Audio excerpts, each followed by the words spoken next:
നമസ്കാരം, ഞാൻ വേണു മഹാദേവ്. നമ്മൾ ഈ വർഷത്തെ വിഷു സംക്രമ ഫലമാണ് ഇവിടെ ചർച്ച ചെയ്യുന്നത്. അപ്പോൾ വിഷു സംക്രമം ഒരു വർഷം നിൽക്കുന്ന ഫലമാണെന്ന് എല്ലാവർക്കും അറിയാം. 2024 ഏപ്രിൽ 13 ഉച്ചയ്ക്ക് 2:04 നമ്മുടെ വിഷു സംക്രമം നടക്കുന്നത്. വിഷു സംക്രമം എന്ന് പറഞ്ഞാൽ ആദിത്യൻ സംക്രമിക്കുന്നത്.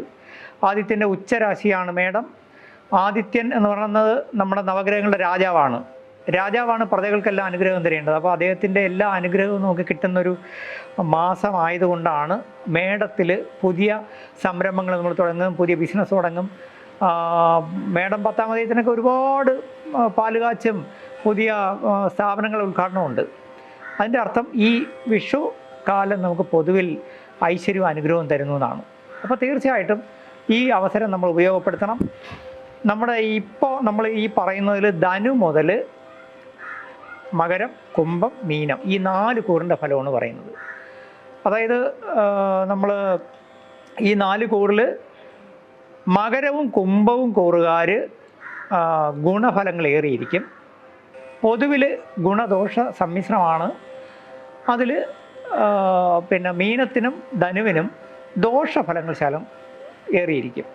അപ്പോൾ അതിൻ്റെ അർത്ഥം എന്ന് പറഞ്ഞാൽ ദോഷഫലം ഏറുമ്പോൾ നമ്മൾ അതനുസരിച്ച് നമ്മുടെ ജീവിതത്തിൽ ശ്രദ്ധയും ജാഗ്രതയും പുലർത്തണമെന്നേ അർത്ഥമുള്ളൂ. അല്ലാതെ നമ്മുടെ ജീവിതം മൊത്തം തകർന്നു പോകുന്നല്ല.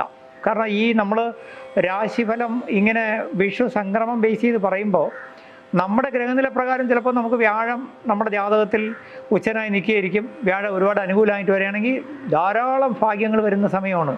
അപ്പോൾ ഇതുമായിട്ട് കമ്പയർ ചെയ്യാൻ പറ്റില്ല. അപ്പോൾ നമുക്കൊരു ആവറേജ് ഫലമേ, ഞാനല്ല ഈ ലോകത്ത് ഏത് അസ്ട്രോളജർ പറഞ്ഞാലും ജ്യോതിഷ ഫലം എടുക്കുമ്പോൾ നമുക്ക് ഇതുപോലുള്ള ചാരവശാലുള്ള ഫലത്തിൽ എടുക്കാൻ പറ്റുള്ളൂ. ഇനി നമ്മൾ ധനപരമായിട്ട് വളരെയധികം ശ്രദ്ധിക്കേണ്ട ഒരു കാലഘട്ടമാണ് ഈ 4 കൂറുകാർ.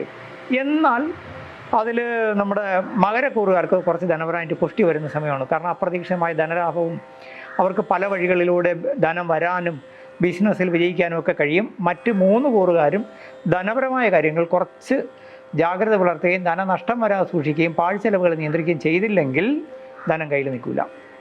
ഇനി മറ്റൊന്ന്, ധനം വരുന്നത് മാത്രമല്ല, അത് വിനിയോഗിക്കുന്ന നമ്മുടെ ഒരു ബുദ്ധിയുക്തിയാണ്. കാരണം ഈ പറഞ്ഞ മകരക്കൂറുകാർക്ക് ധനം വരുമെന്ന് പറഞ്ഞ പോലെ തന്നെ ഈ 4 കൂറുകാരും വരുന്ന ധനങ്ങളെ അല്ലെങ്കിൽ നിലവിലുള്ള ധനത്തെ ഫ്യൂച്ചറിന് വേണ്ടി നമ്മൾ ഇൻവെസ്റ്റ് ചെയ്യുമ്പം, അതായത് ഫിനാൻഷ്യൽ അസ്ട്രോളജിയിൽ നമ്മൾ സൂക്ഷിക്കേണ്ട ഒരു കാര്യം, നമ്മൾ ഫ്യൂച്ചറിന് വേണ്ടി ഇൻവെസ്റ്റ് ചെയ്യുന്ന വളരെ സൂക്ഷിച്ചായിരിക്കണം. കാരണം നമ്മുടെ ജാതകാലുള്ള നമ്മുടെ ദശ അപകാരങ്ങളും അതിൻ്റെ ചിത്രങ്ങളും ശരിയല്ലെന്നുണ്ടെങ്കിൽ നമ്മൾ ഇൻവെസ്റ്റ് ചെയ്യുന്നത് പിൽക്കാലത്ത് അത് നഷ്ടത്തിൽ പോകും.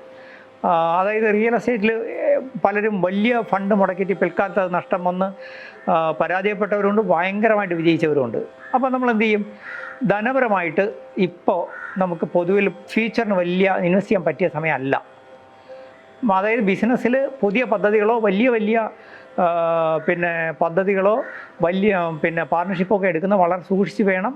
വളരെ ബുദ്ധിപൂർവമേ, ഈ വർഷം മുഴുവനല്ല, ആദ്യത്തെ 6 മാസം. അത് കഴിഞ്ഞ് പിന്നെ നമുക്ക് ചേഞ്ച് വരും. അതനുസരിച്ച് ജാതകാൽ പരിശോധിച്ചിട്ട് നമുക്ക് ചെയ്യാം. മറ്റൊന്ന്, നമ്മൾ ഈ ജ്യോതിഷമായിരുന്നാലും ഏത് ശാസ്ത്ര വിഷയമായിരുന്നാലും യുക്തിയും ബുദ്ധിയും കൂടെ അപ്ലൈ ചെയ്യേണ്ട ഒരു കാര്യമുണ്ട്. അപ്പോൾ ഇവിടെ നമ്മൾ ചെയ്യേണ്ടതെന്ന് വെച്ച് കഴിഞ്ഞാൽ, നമ്മുടെ കൈവശം ഭഗവാൻ ഈ ഒരു വിഷു സംക്രമത്തോടു കൂടി കുടുംബ ഐശ്വര്യം തരും. സപ്പോർട്ട് നമ്മളെ ബന്ധുക്കളിൽ നിന്നും, നമ്മുടെ കൂടെയുള്ളവരിൽ നിന്നും, സബോർഡിനേറ്റ്സിൽ നിന്നും, അതുപോലെ തന്നെ പൊതുരംഗത്ത് പ്രവർത്തിക്കുന്നവരാണെങ്കിൽ നമ്മുടെ കീഴിൽ നമ്മളെ സപ്പോർട്ട് ചെയ്ത് നിൽക്കുന്ന ധാരാളം പ്രജകളുണ്ട്.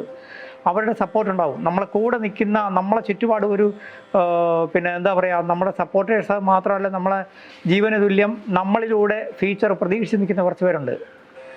ഇവരുടെയൊക്കെ വാക്കുകൾക്ക് വില കൽപ്പിക്കേണ്ട ഒരു സമയമാണ്. നമ്മൾ ഒറ്റയ്ക്ക് തീരുമാനം എടുക്കരുത്.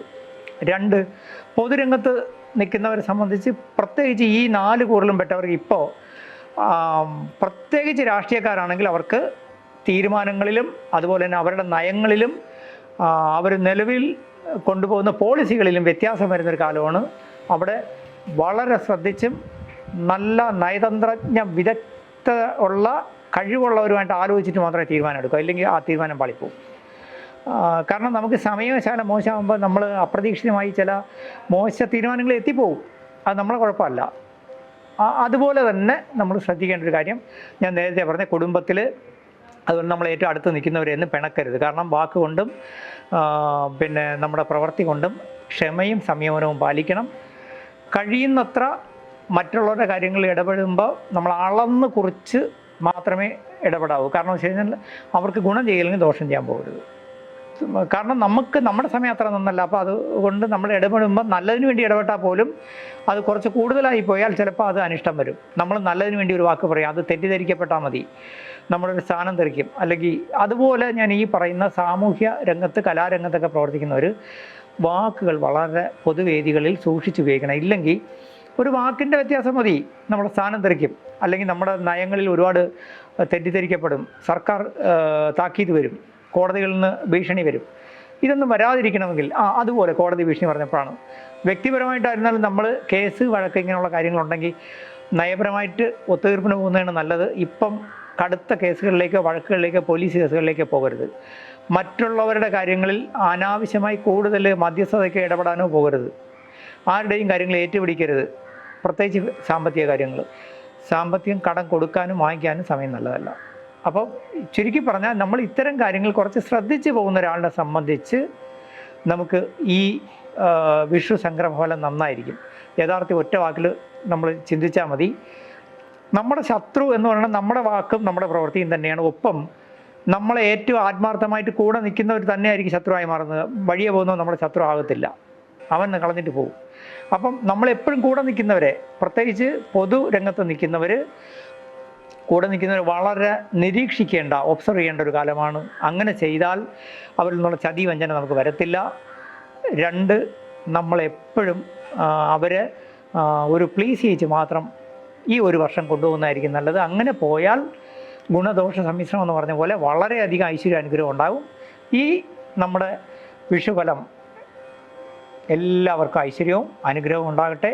ഭഗവാൻ നിങ്ങളെ അനുഗ്രഹിക്കും. ഇതിനകത്ത് നിങ്ങൾ വേണ്ടതെന്ന് പറഞ്ഞു കഴിഞ്ഞാൽ പ്രധാനമായിട്ടും ശനിപ്രീതിയും കേതുപ്രീതിയും വരുത്തുക. തീർച്ചയായിട്ടും നല്ലതായി തന്നെ വരും. നമസ്കാരം.